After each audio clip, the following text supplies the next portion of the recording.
Okay, we're at the 4 o'clock hour. Cynthia, I'm going to turn it over to you. I'm just going to be moderator. And got it, Dana. Thank you. Great. We're good. Great. Well, welcome everybody. As Jim mentioned a minute or so ago, this is the largest E2E or entrepreneur to entrepreneur meeting that we've had in, what, 3 years, about close to that. And so welcome, and just wanted to let you know a little bit about what E2E's mission is. It's a private group of entrepreneurs who get together and we tour each other's businesses about once a month. And unfortunately, we had to cancel this month. We had a tour set up at Wilderness Poets, which is a really interesting natural food company. I don't know if John Bannerman's on this call or not, but if you gave us your email address and you're not already on the E2E list, we'll be happy to add you. But let us know, and make sure you let us know if you don't want to be on the list. But the idea behind the group is to build community among entrepreneurs in Southern Oregon and get to know each other's businesses, learn from each other, and identify things that this entrepreneurial community might be able to help each other with or share resources about. And our sponsor throughout this whole effort has been People's Bank of Commerce. And by sponsor, they have bought the beer and pizza and soda for every one of our meetings. And so, and they've been very low key. They've sort of shown up and answered questions about small business financing when called upon, but mostly just let everybody do their own thing. So they've been very helpful and resourceful all the way through this. So just wanted to let you know about that, and let you know that last week we had a small call, and Ken was just had so much interesting information about the CARES Act, and I think most of us have so many questions about it. We're inundated with offers of webinars and 830-page documents or whatever they are, and we thought it would be really helpful to get Ken and Julia in front of the E2E group to really answer what can your community bank do for you, and how are these funds going to be distributed, and what are the requirements for that. So they're going to talk through what the CARES Act means for small business, and then we'll open it up for questions so that you can ask them specific questions. So I want to just kind of go through a little bit of Zoom meeting hygiene at the beginning. And so as Jim said, you're all muted at the moment, except a couple people who are going to speak. Depending on how you want to view this meeting, when you, I think for most people it's in the upper right-hand corner, the first button you see is speaker view. So you can decide whether you want to see the Brady Bunch or the Hollywood Squares or whatever people are calling it with all of our faces, or whether you just want it to be speaker view. So play with that, and you can get a different view on your screen if you prefer to just have a big picture of the person who's speaking. Ken, you're still blacked out. I thought you had a camera. No camera? Okay. No, I have a camera. What? You have a camera? I do. Then, oh, there you are. Yeah. Yay, perfect. Much nicer. Great. So, so wonderful. So we will be able to see Ken. And then in terms of participating and asking questions, if you go under the participant button at the bottom of your screen, click on that, and there's a little thing that says raise hand. And that's what I think Jim is going to moderate the discussion. So if you have a question, either go there and raise your hand, or put your question in the chat room. If you see, again, at the button below, it says chat. You can hit raise your hand. Can you start it? Oops. Okay, so at the bottom is also chat. So you can either use the raise your hand feature under participants, or you can put your question in the chat room, and then Jim will direct questions at Ken and Julia after they've had a chance to give an overview of the Act. We're going to try and keep this call to an hour just so we don't take too much of Ken and Julia's time.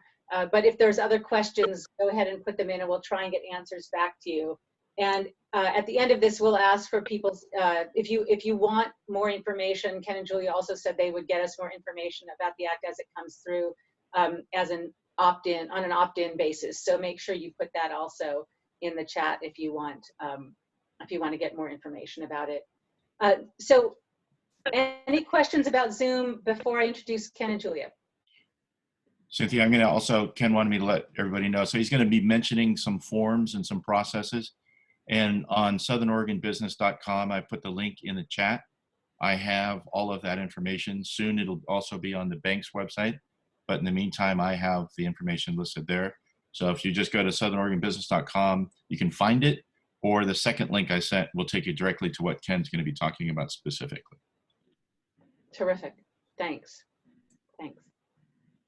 Okay, great. Well, short introduction, Ken Trautman is one of the founders and the CEO of People's Bank of Commerce. What makes him really unique, I mean, he did one of our E2E, well, his team did one of our E2E events and talked about his background a little bit, but he's pretty unique as a banker because he not only has a banking background, but he's really an entrepreneur. He started a business. He also has another side hustle, a different business as well. So he really knows what it's like to be a small business, to be an entrepreneur, and certainly he's talked to them for years and years as a banker. Likewise, Julia Beatty is the Chief Lending Officer at People's Bank, and she also has a background as an entrepreneur. So we're really lucky to have bankers in the community who know not only finance, but understand how hard it is to make a business run, and particularly how hard it is when there's a downturn or just a total crisis event like this. So with that, I'm going to turn the floor over to Ken. Again, use the chat function or the raise your hand if you have a question. If we can try and keep questions to a little bit later, I'm sure they'll answer a lot of them in the first part of their talk. So thank you so much for being with, and Jim, you can mute me now. All right, thank you, Cynthia, and thank you, Jim, for putting it together. We're going to do a tag team on this. I'm going to do what most people are calling for, which is how do I get some of that free money? We'll outline that program a little bit. This is really a good time to have this meeting. Just today, we got the application, we got the rules, which actually changed. We have a better idea, unless they change them again, how we're going to proceed ahead. Am I coming across okay, sound-wise? Okay, thanks, Jim. Let's start out with one of the questions we're getting is how long is this going to last? What's the timing on it? And one of the so-called experts in the field makes a comment. I'll read what they say. And what they say is using the CDC data and report they released last Thursday, that you can see an exhibit that gives the Bell mortality curve and when it drops to zero, which they're projecting based on historic. We have some good numbers between China and other nations. July 1st was when our mortality rate should stop. So assuming that, and that assumes the precautions remain in place, we could actually see some easing of the restrictions starting in June. So what that means is you're looking at all of April, potentially all of May, to have restrictions in place somewhere. Now, they might release some of these state by state, but we'll see. I think that the fear is, and I think what our state and federal officials do will err on the safe side for them, maybe not on the safe side for businesses, but we could be looking at a 60-day time period. So let's just keep that in mind, and that's how we're progressing at the bank on how we need to help our customers. Before we get into the PPP loans, let me talk a little about what banks should be doing and what our bank's doing, and I'm assuming most banks are going to follow. We have put together some plans to help our customers that will start today. They'll run through June 30th or until we extend them any further. We've been asked to do this by our state regulator. I think you're hearing some recommendations at the federal level. First thing they're saying for all banks to do is provide payment accommodations, deferrals, extensions, any other actions that will afford delinquencies on loans. Many of these accommodations require your loan to be current, less than 30 days past due. This is unlike the Great Recession, where you really didn't get a consideration until you were already past due. In fact, the lenders were suggesting, especially on home loans, go past due and call us. Please don't do that. Get a hold of your lender before you are 30 days past due. So what are we doing? We're going to do interest-only loans where it makes sense. We're waiving overdrafts for our customers. Right now is a very unusual time, both consumer and business-wise. We're waiving OD fees. We're waiving ATM fees at ATMs anywhere. The key now is give good access to funds. We're waiving late payments on loans, and we won't be doing any foreclosures or evictions over the next 90 days, and that probably could go out a little bit longer. And lastly, we're not reporting any negative credit reporting, and that will be what all banks will do, especially during this downturn. So any accommodations you make are all designed to get you back to current and going. So check with your lender. If you're not with People's Bank, call your bank, talk to someone and find out what's going on. Talk to your landlord if you are a tenant in a building and see how things are going with them and give them a heads up on where you are. The other thing, we are getting calls. People want into the program as fast as possible. We have 10 active lenders in our bank. There's probably 4 more of us that could act as lenders. We're going to all be dealing with our customers as fast as we can to get some assistance. But we've had to set priorities. So we're going to process loans first to our People's Bank loan customers so we can get those current. Second, to People's Bank deposit customers. And those are important to us because I can't fund any of these loans without those deposit dollars. You might think the government's come out with a program and they would fund it for us, but they are not.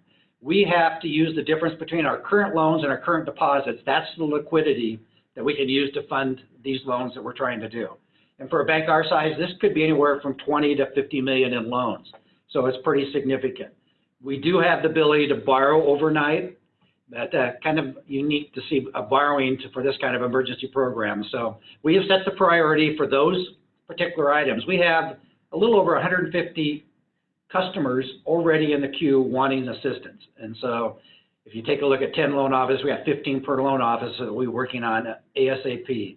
As soon as those are done, then we're going to take general inquiries from our non-customers. So if your bank is unable to help you or doesn't have the program, please give us a call and we'll get you in the queue. The process will be a lot smoother for banks that are either a certified lender with SBA or a preferred lender.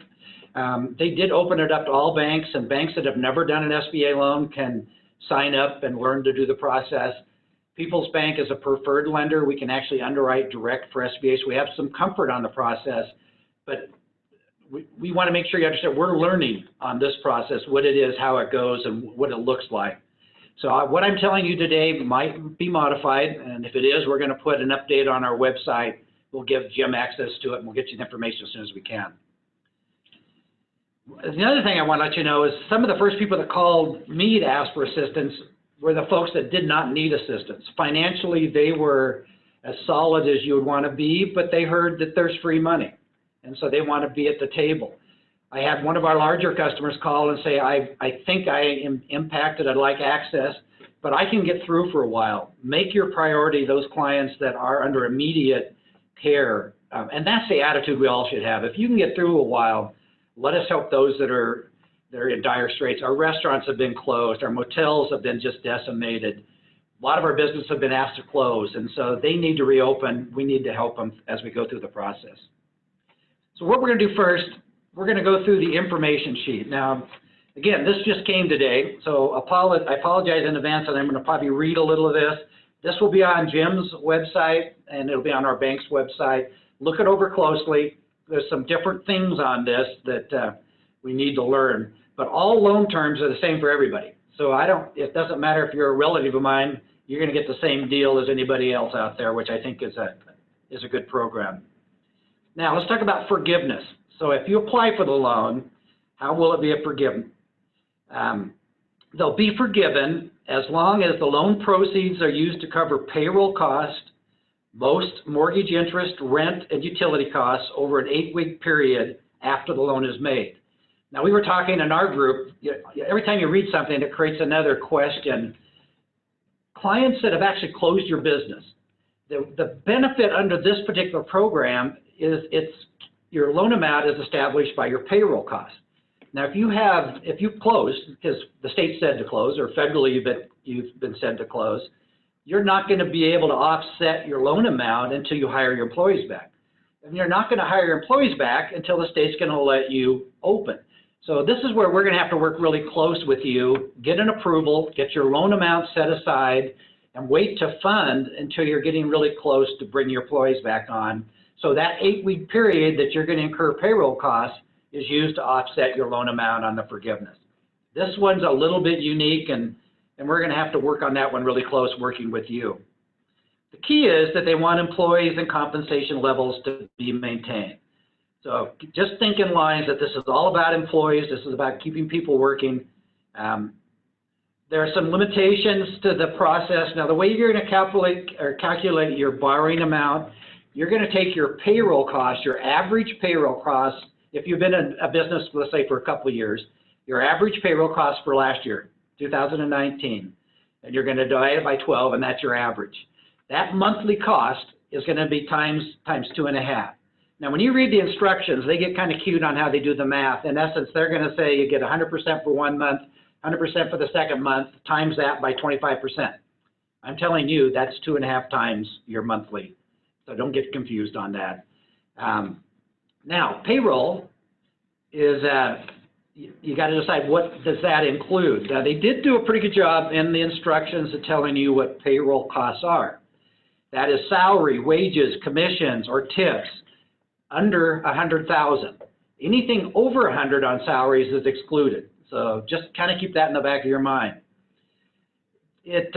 Payroll costs include employee benefits, vacation, parental leave, family, medical, sick leave, allowance for separation, dismissal, payments required for provisions of group health insurance, and payments of any retirement benefits. So it is what we would call all employee benefits go into that lump sum. So you better be calculating that right now. Once we got the phone, I'd start running the math. If your business has only been open a short time, you're going to take January and February, and you're going to average those two numbers and come up with what that is. That's the most critical point of this whole process. I'm sorry to interrupt, but I have a question. The stuff that I'm reading, sure. Jeff Jen is talking, but the stuff that I'm reading says that the period that you're using to calculate it is between February 15th, 2019 and June 30th of 2019. Can you confirm that? But that's the information that I see coming out of the SBA information sheets. Yeah, you're going to have the actual SBA borrower program information sheet, and it indicates a little bit different on that. But again, some of these things are going to change, I think, as we go over. They're talking about an annual average payroll. The key is you got to be able to document to your lender what you did, how you calculated that, and what that number is. And you're going to have to prove it at the time the application is. So that's going to take your payroll sheets. I think your 2019 is probably going to be the easiest thing for you to use and to verify. We'll get more information on that, Jeff, to make sure we got a clarification. Ken? Yeah, Julia, go ahead. I think I can add some clarification on that. I'm sorry, I didn't catch the name of who posed the question, but what you're referring to is what they define as the covered period. And that's the period in which the expenses are to be incurred up to, you have to incur these expenses 8 weeks from the funding of the loan, from the loan origination, and the covered period runs through June 30th. The purpose, the methodology of calculating your average monthly payroll does not fall under the covered period of this loan program. You can use 2019 average monthly payroll. You can even, if you have a seasonal business and you are in a high seasonal period during this time, you can go back to that high seasonal period in 2019 and use that to justify your average monthly payroll. So just thought maybe that might clarify a little bit. Yeah, in the actual instruction sheet, let me read how they word it. How large can my loan be? Loans can be for up to 2 months of your average monthly payroll costs from the last year, plus an additional 25% of that amount. So I'm just telling you, make it easy. That's 2.5 times your monthly average based on your calculation. If you're an existing business, use 2019. If you're a new business, use the average of January and February. There was some confusion on the original draft. In fact, what the what the legislators approved was a deferral period of between 6 and 12 months. The program came out and it did not give that latitude. It said it's for 6 months only. So that is your deferral period. Then your payments of principal and interest will start after that 6-month period. The next dates I'm going to give you are really critical, and that's really critical for us. And these are the dates of when I can apply. So what that means to me, that's when we go on to what's called E-Tran, which is an SBA portal for getting the loan guarantee number and the dollar amount reserved for that particular client. We're going to start doing that ASAP. So we can do it starting April 3rd. We're going to need your information if you want to be in that first batch ASAP. This money is going to go fast. When you take a look at $350 billion being used by 5,500 banks nationwide, some of which are extremely large banks, we don't want our clients and our community to miss out. So don't dally on this one. Get your forms filled out, get them to your lender, and get them to reserve the money for you. Now, they set up that April 3rd for small businesses and sole proprietors. The next date, April 10th, is for independent contractors or self-employed people. And then all other regulated lenders can apply after those dates. You're going to apply through your local bank or credit union. That's the process that you need to go through. So if you have a borrowing relationship, the fastest process is to go to that bank. We still have to do what they call Bank Secrecy Act requirements. That includes know your customer terms, meaning we have to verify who the owners of these corporations are. For our current borrowers, we have that. We have borrowing resolutions. We have all of the things done that need to be done to prove who those businesses are. So that's a pretty fast process. If you're a depositor and have never got a loan, then we're going to need to get that. If you've never borrowed from your bank, you need to start gathering those authorization documents so they have that in hand. They're going to need to verify ownership of 20% or more. So if it's a corporation, if it's owned by a corporation, this gets pretty complicated digging down far enough. But those laws were not waived. We have to follow those still. Who can apply? They opened this up to a lot of businesses and nonprofits, 501c3s, veterans organizations, tribal business concerns, sole proprietors, self-employed, independent contractors. I've never seen a program that covered so many people out there. So you just need to have, there's different criteria, but you can't have more than 500 employees if they meet the applicable SBA employee base size standards. And we have those for each industry. But I think as a safe starting point, we're using 500 employees or less and 600 million in assets.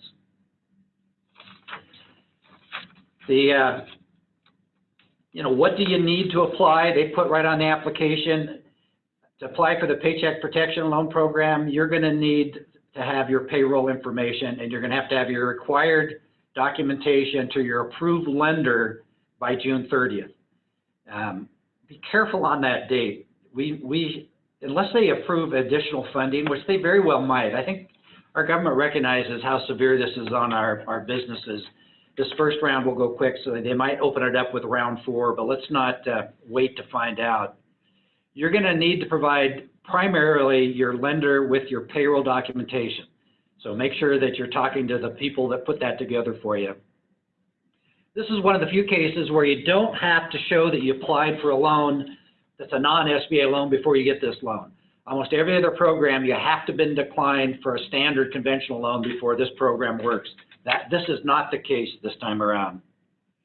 You only get one loan. That's it. And only one loan under a government program that covers the payroll forgiveness or the payroll portion of it. You can get, and Julia's going to talk about that, some of our businesses don't have a lot of people. And so because the payroll costs are low, they're not going to qualify for much of a loan, but yet they've got huge needs. Either it's equipment or working capital or whatever. There's other SBA programs that will work with you that are existing that Julie will talk about a little bit later. So really, this will focus on those that have salary expense as a big part of their business.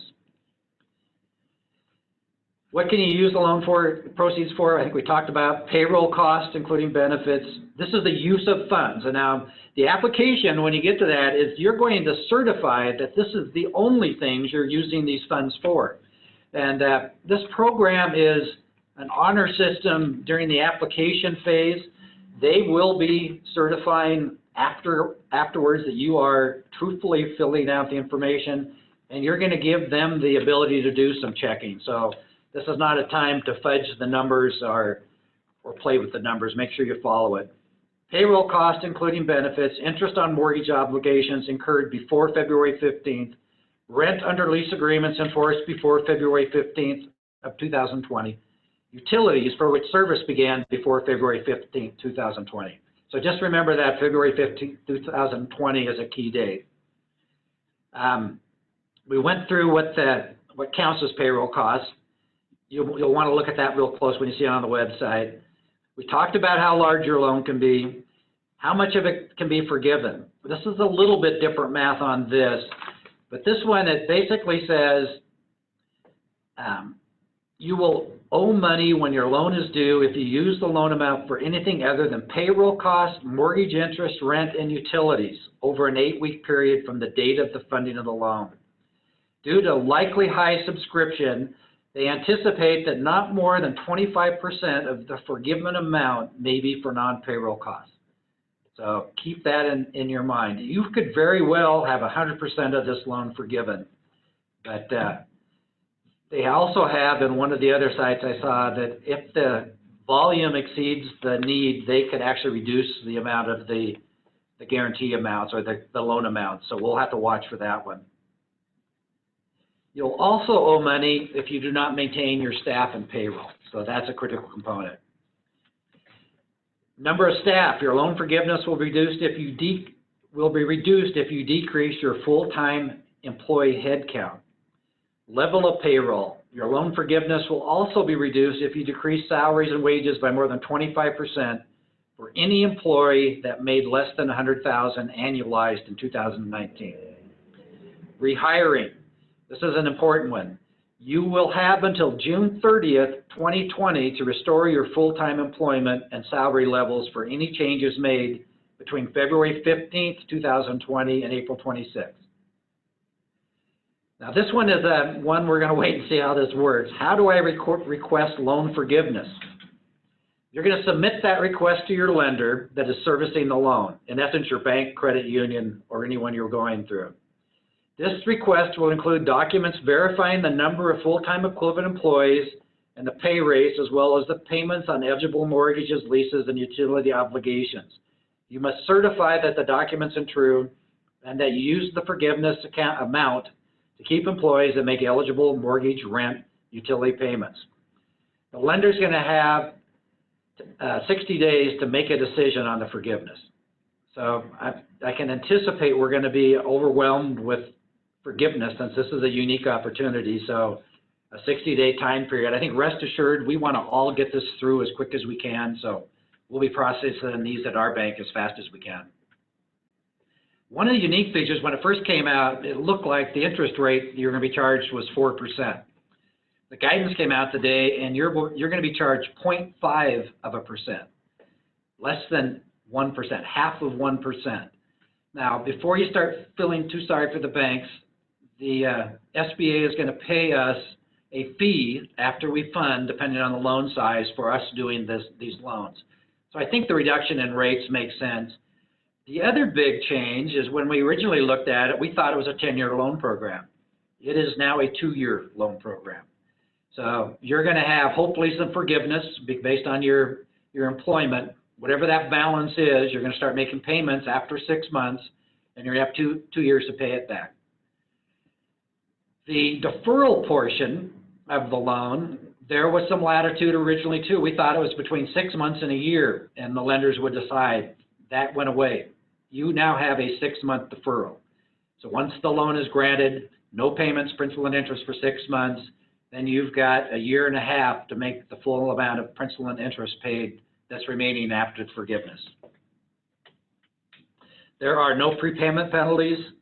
There is no collateral. There is no personal guarantee. There is no SBA loan fee. There is no lender loan fee at People's Bank. And I reinforce that, at People's Bank. Every lender has the right to declare a fee on their side for processing. Our bank is not. This program needs to get out to our customers and our community as fast and as cheaply as we can. I think that's about a summary of what the information sheet has.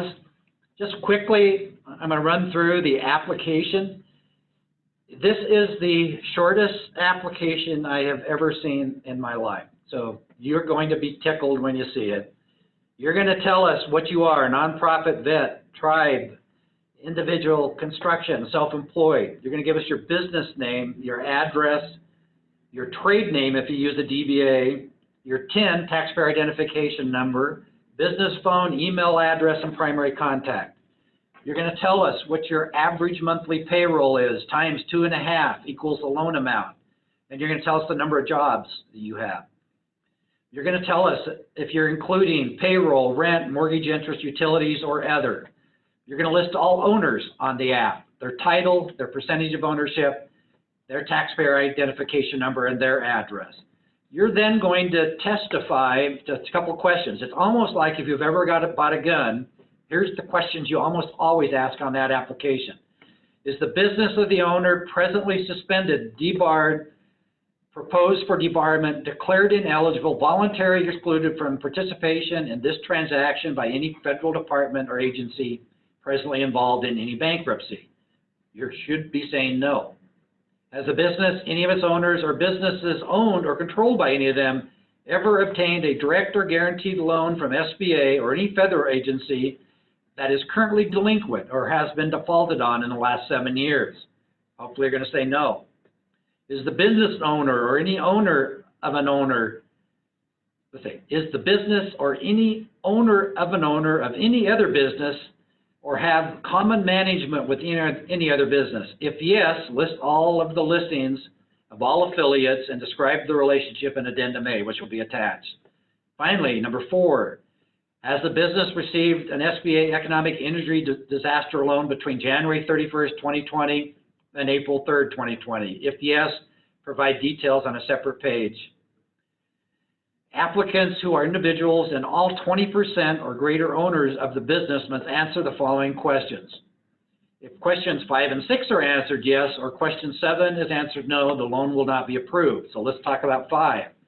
Are you presently subject to indictment, criminal information, arrangement, or by other means which is formal criminal charge brought in any jurisdiction, or presently incarcerated on probation or parole? Hopefully that's a no.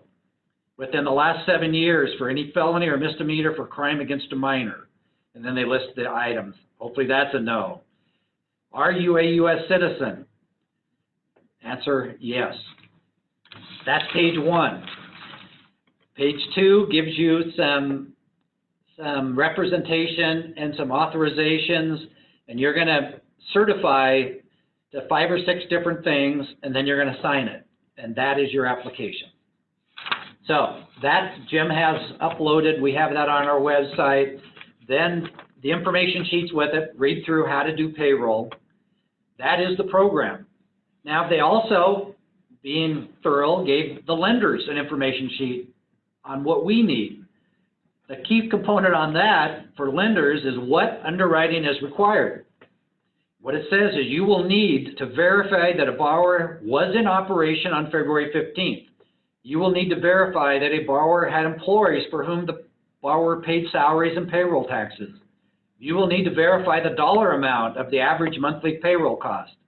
You will need to follow applicable Bank Secrecy Act requirements. Those are the requirements I talked about by verifying ownership.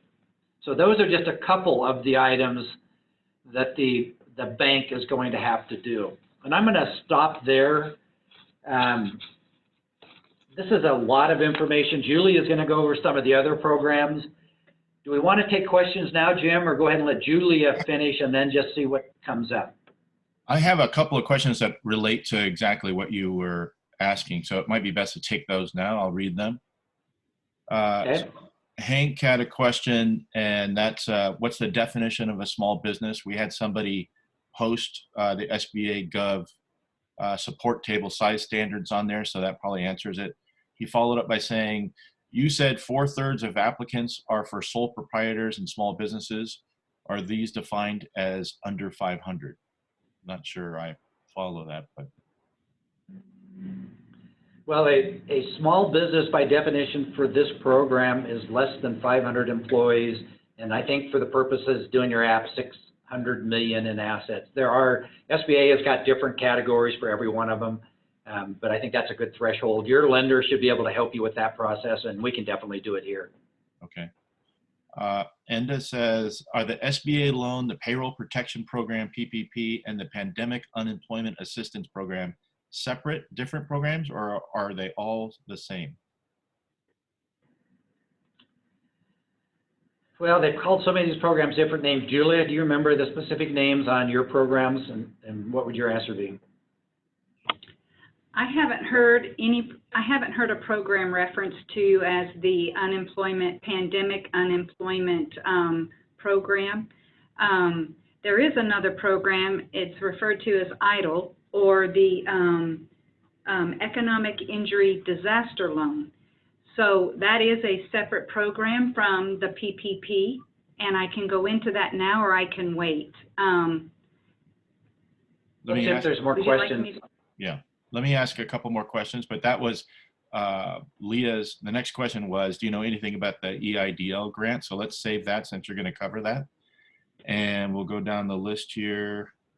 Can you apply, another question from Leah, can you apply to both the PPL and the EIDL grant? Yes, you can. The only qualifier is that you cannot use the funds for the same purpose. Okay. Jeff has a question. Are hemp operations allowed?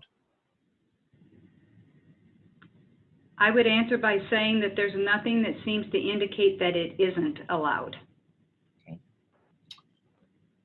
Kevin asked, do you know if the average payroll includes both employees and contract employees?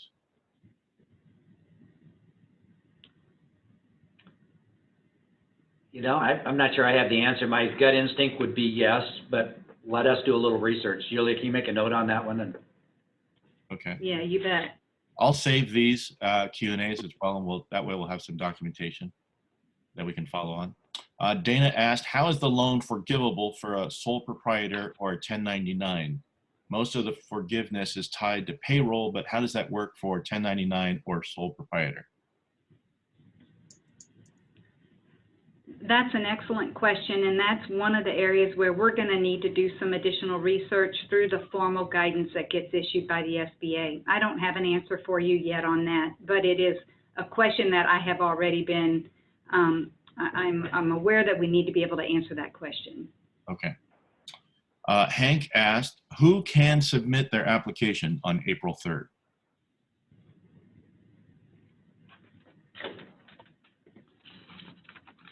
It says small businesses and sole proprietors can apply for and receive loans to cover their payroll and other expenses on April 3rd.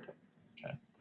They then put the next group, independent contractors and self-employed, and those are the April 10th.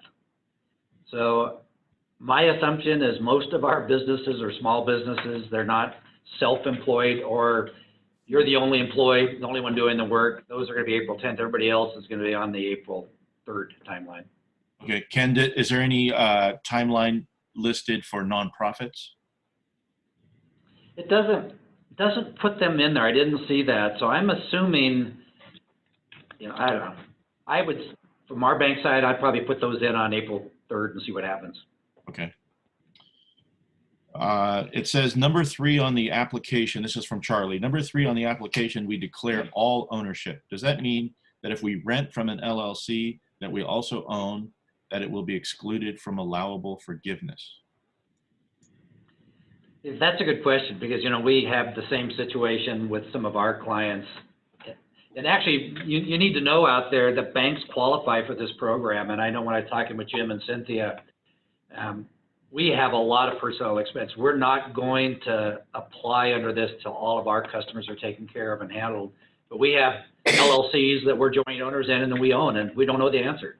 So that's one we're going to have to do a little follow-up on. Okay. Yeah. That applies to us. Dina is whispering behind me on my train car here. So, Okay, that's all I had for questions for Ken. Thank you very much for that. Julia, we'll turn over to you now. Okay.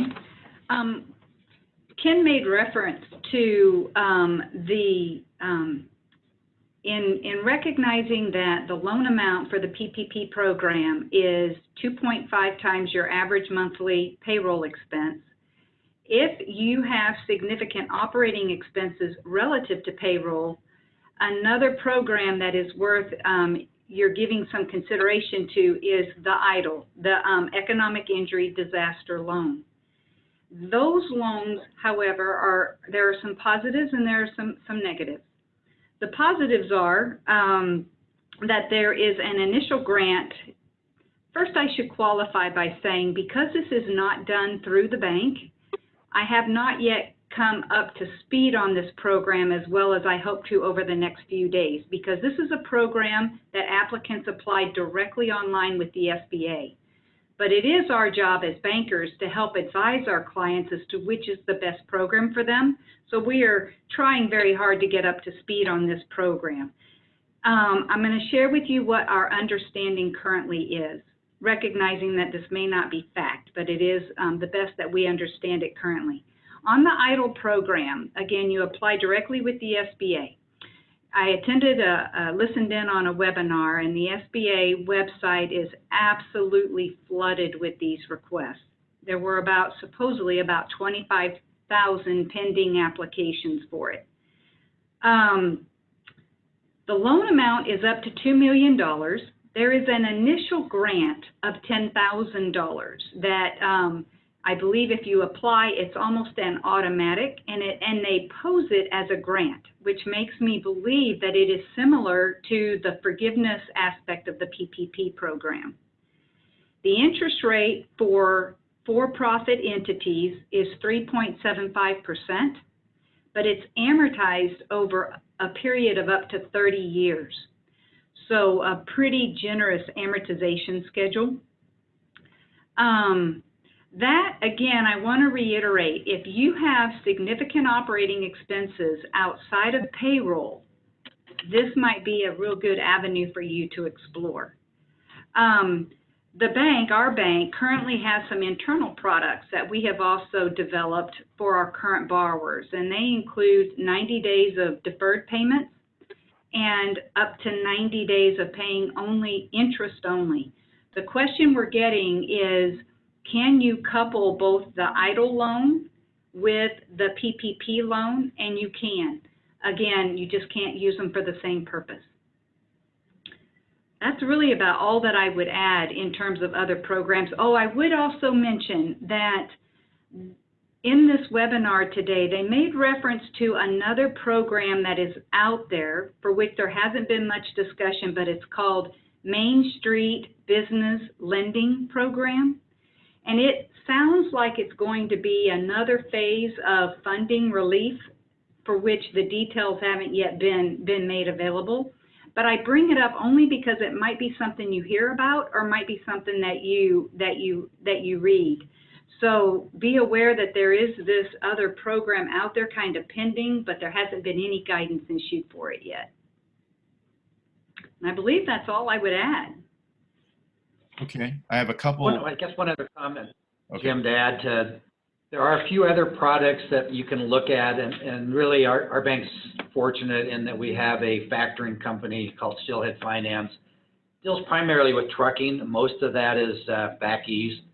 But if you're in a business where you've got a huge receivable that's owed from a company that for us would be considered a qualified company, and you need immediate cash, those kind of can be factored.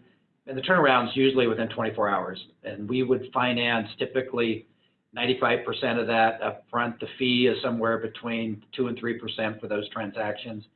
Not a long-term solution, but this is not a unique situation. So some businesses need money today. There are conventional loans that can be granted. This is a tough time to borrow. You don't have income. For businesses that are shut down, you have nothing. We had a small meeting, I know Jim and I, with another individual, and his comment was, hey, I've got the max amount of debt I can handle right now. I've been growing my businesses. I have 2 of them. They're new. There's not extra income. How am I going to handle another loan? That client hopefully would fit into the PPP program if he has enough personal expense. But a long-term loan, the program that Julia talked about with the 30-year AM provides some help. But the key is we need income. These businesses got to be back to work as quick as possible. We've been trying to get our message out to the community that people need to recognize that all of the extraordinary measures our government is taking right now is to assist businesses that they basically are shut down. It's to get income in the hands of individuals who've been laid off. They're getting unemployment immediately. There's been a boost to unemployment. Most of those are going to qualify for the part of the aid, the $1,200 plus $500 or $600 per dependent. That money has to get used in a community. They need to pay the normal bills that they would normally pay. They can't afford to sit on it and put it in the bank. If they do, this recovery is going to be a very, very long one for all of us. So there's not a lot being talked about. When you listen to what's going on TV, they don't ever talk about people paying their debts again. They're talking about forgiveness. But you can't get back to normal. And this really isn't me just talking about my bank customers. We're going to take care of ourselves. This is about you businesses too. The folks that owe you money, whoever they are. If you're a landlord, your tenants are going to get some forgiveness and some abatement. You're going to work with them. They got to be prepared to ultimately pay you again. So, closing comment, Jim. Sorry. Oh, that was great. That was very helpful. Appreciate that. Okay, I've got a bunch of questions here. I'm going to scroll back up, and some of them go back to Ken's part, and then some jump to the part that you just did there. So let's see. All right, forgive me. There's a lot. Let's see. We are doing well right now, but some of our customers have pushed back, and we expect more to do so. Should we get in line now for this program? You know, that's a hard one. I mentioned earlier that we've got businesses that financially are extremely well off with good cash balances and reserves. They don't know how long this is going to last, and so they are signing up. My recommendation is if you qualify and this makes sense for you, and the unknown, if 60 days of no payments is going to be a hardship, then you need to get in line. We are not making a judgment call at this bank of whether you should apply or not. We are not making a judgment call on whether you qualify or not. The government's doing that for us. We are taking those applications from those businesses that submit them. We have made our own priority that the loan customers we have will get first priority on the processing, but that's about it. So, you know, I think follow your own judgment. If you can weather a couple months you know, and you don't need help, then you probably don't need to apply it, but that's your call. Okay, thank you.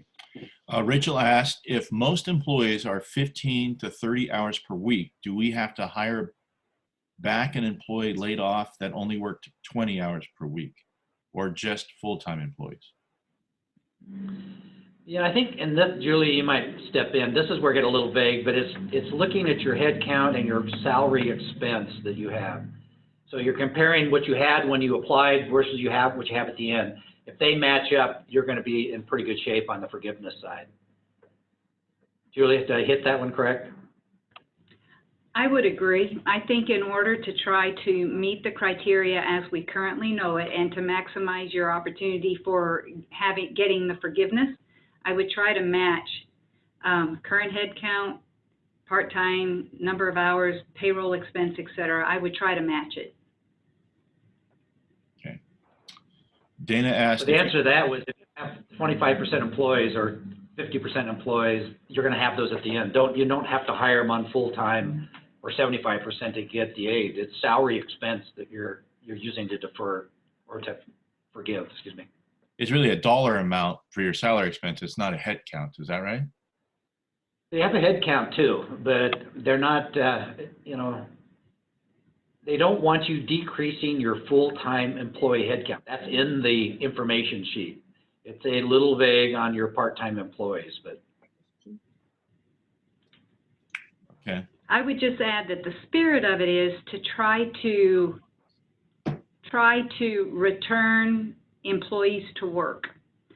So in the spirit of that, I would think that it is a combination of both head count and salary dollars. Okay, Dana asked, if you applied for the EIDL before the CARES Act passed and the grant advance was created, do you have to reapply? Was that the process for the, what is the process for that component? Dana, I don't think that you have to reapply. In fact, I have read some information that existing EIDLs can be refinanced into the PPP.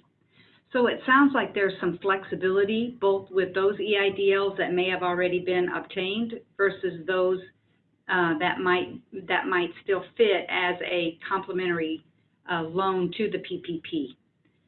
So. Okay. Abigail asked, any info about the unemployment expansion to include the self-employed? What will the app process look like? And what about the overlap between EIDL and PPP for sole proprietors? Julia, Sole proprietors are covered right there with small businesses. And I believe in the context of this, what they're referring to as a sole proprietor is an entity that doesn't have a separate legal entity, but it still has a payroll expense. So the information we're reading does not differentiate between small business and sole proprietorship. It does seem to differentiate between a sole proprietorship and a self-employed individual. And I believe the self-employed individual is an individual who does not have other employees for whom they have payroll expense. So. Okay. And what's the app process look like so far? I know you're still defining it, but how do you see that app process being? Well, that was the application that Ken went through pretty thoroughly. And then, as Ken mentioned, we talked about the important underwriting criteria is the ability for the bank to verify the average payroll expense. So the other component to the app process is simply the providing of the correct documentation to verify payroll expense. And so we have a couple of things. I believe it's called a 940 and a 941. If small businesses keep a payroll log, that can be information that can help us verify the payroll expense. But that is the application process in a nutshell. It's simply the application that Kim went through and then the supporting documentation to allow the lender to verify average monthly payroll expense, because that in turn determines the loan amount. That question, though, was centered around unemployment expense as it applies to personnel expense. Is that how the question was worded, Jim? Yeah, it said any info about unemployment expansion to include the self-employed. So I think they were, because part of what's going on outside of this is they now allowed the self-employed to receive unemployment. Yeah, reading through the CARES Act, there's so many, like I think Cynthia talked about, 830 or 880 pages to it. We have not focused on that employment side of it, so I'm probably not the right person to answer that. Okay. I did read, though, that they included self-employed, that they now can apply for unemployment. So okay, I would make the calls to whoever's the right person to get in line for that if you are currently unemployed and you are self-employed. Okay. Leah asked, a little confused on the EIDL. So if you apply, you'll get a $10,000 grant right away, and then any amount beyond that, you pay interest? I'm going to have to follow up with more information on that, and I'll be happy to get her contact information. I haven't yet dived into the details of the EIDL well enough to be able to answer that. Okay. Trevor asks, if a business needs money today and takes a GAP loan, can the funds received from one of these programs be used to pay off that GAP loan, used to stay in business until these monies come through?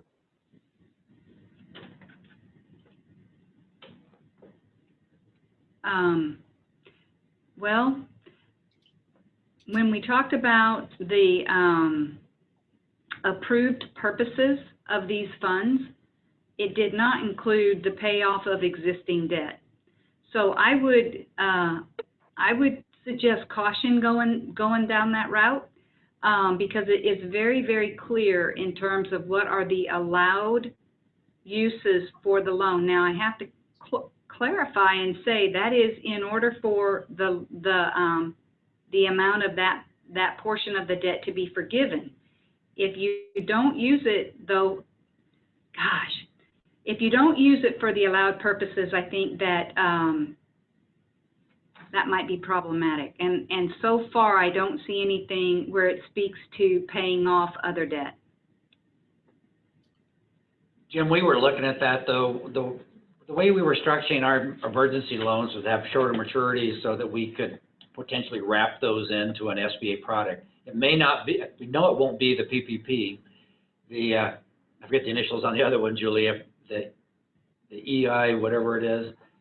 That program, maybe not, but then you also have other SBA program standard products that are out there that we know, wrap into and provide longer term assistance on. So I guess if you have a specific question, give us a call or talk with your specific bank on how that might handle that, and let's see if we can figure out a solution. Right now we're in the solving problems mode, and I wish we knew more about all of the specifics of the reg, but we probably won't know what we did wrong until after we're looking back a year from now, and let's hope we were pretty darn close the first time through on this one. Okay, so we're getting close to the hour, and I have a lot of questions that are coming in, and we're not going to be able to get through them all. So for everybody that's on the call, thank you for being on the call. I'm going to do 2 more, and we're going to get all of these questions over to the bank and to anybody else that can help answer them, and I'll get it back out to everybody that RSVP'd to be on this call. If you didn't RSVP, please go to the link and put your information in post, and you'll be included in the email that I'll follow up with.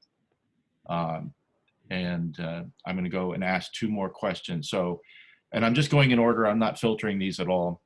If you are a single employee in your company, is it better to apply for the EIDL initial grant of $10,000 or apply through the bank for a PPP loan? I'm going to take that one. If you are a single employee, I don't think you have enough employee expense to get much of a loan through the program. I would probably go through the other one and include all your working capital, anything else. There's a lot of expenses that go into running a business. I know that from mine. Even if you never open your doors, you have expenses. So with the working capital loans, we can look at a longer time period and that non-payroll cost to your business. So I would probably start there. We'll run the numbers both ways for you just to make sure we haven't made a wrong initial decision, but salary expense is critical to the PPP. Okay. If you have, Gary asked, if you have employees that make over 100K, can you claim their income up to the 100K? Yeah, we not only argued internally ourselves, we were hoping for clarification, and here's our take. The salary portion of their comp is good up to 100,000, and you exclude everything else. All the other benefits for that employee who makes over 100 to get counted. Julia, how'd I do? That's exactly how I would have answered it. Yeah. Okay. That's the only time she's ever agreed with me. And we have it on record, Ken. You're good. Okay, everybody, let me just wrap up and remind you, I'm going to get these questions over to Ken and Julia so that they can help answer them if they know the answers. We'll try to get you answers back. Here we are an hour into it, and we've only lost 3 people off the call since we started. So congrats. This is our largest E2E meeting, and we appreciate it. And Ken and Julia, we appreciate you and all of this information. I know it's just becoming real right now, and the information changes even as we're going through it. So thank you very much for that. Many thanks.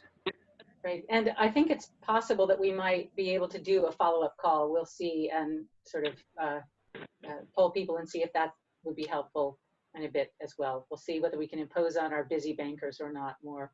So thanks everybody for being here. Thanks, Cynthia. All right. Thank you. Bye-bye. Bye. Thank you.